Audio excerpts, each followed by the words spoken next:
7b. Alira. Grandfather was very busy as of late with the business of opening a Magus school in town. It was a grand idea.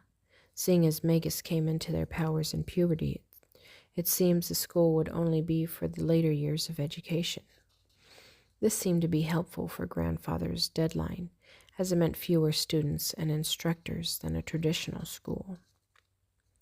There was still much to be completed, and now only 7 months left to go.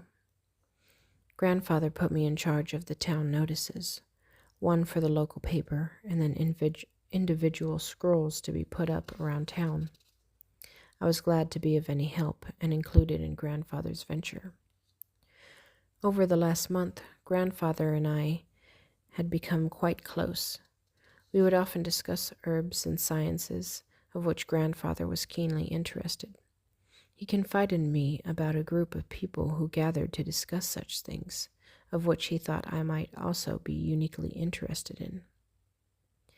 I was quite intrigued by the offer, but I currently had my hands full with the school and my own studies. Lately, I had been so busy that my episodes started acting up from anxiety. I began experimenting with various herbs to counteract the effects I'd been having. I began working with treats and drinks to soothe my nerves. It seemed to be working, but it left me feeling rather groggy throughout the day. The weekend had arrived, and I found myself overly excited about seeing Fenton again. My thoughts of late seemed to revolve around him in some way or another. As I cooked, I thought about how I can turn everything into his favorites. As I weeded, I would think about his time in the gardens with me. I missed his presence around the manor. I would often wonder if there was anything more to Paisley and Fenton's friendship, since they had been so close since childhood. I admit I was growing a little jealous of the two of them. I gathered up the new batch of herbs for Paisley and the freshly baked treats, ready for our trip to the inn.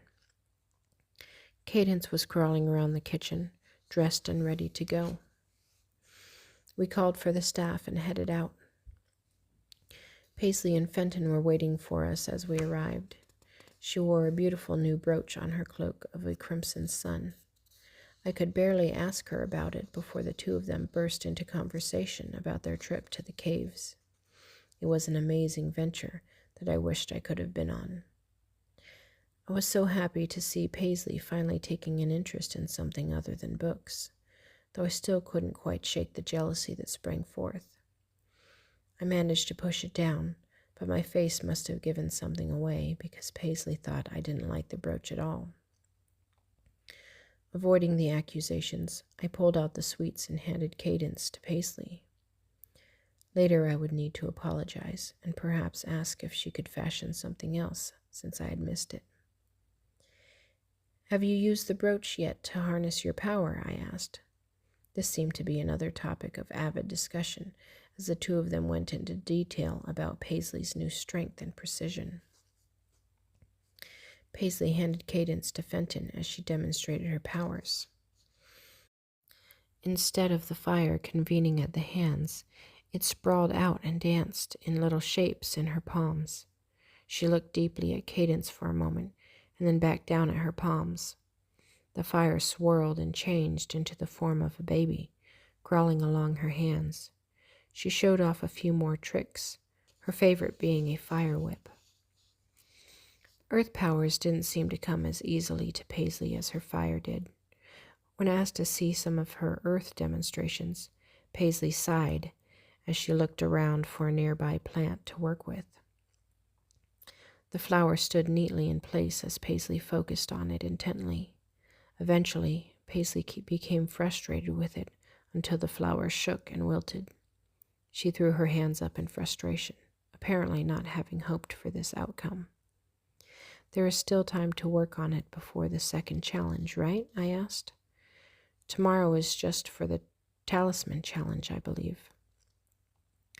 "You're right, but I had hoped to be farther along than this by now," Paisley admitted. We carried on talking as we headed inside and spent the night catching up on all the progress going on. Grandfather had allowed us to make the trip with them tomorrow to the tutelage to see Paisley complete her first challenge. Meriden would stay back with Cadence at the inn until we returned.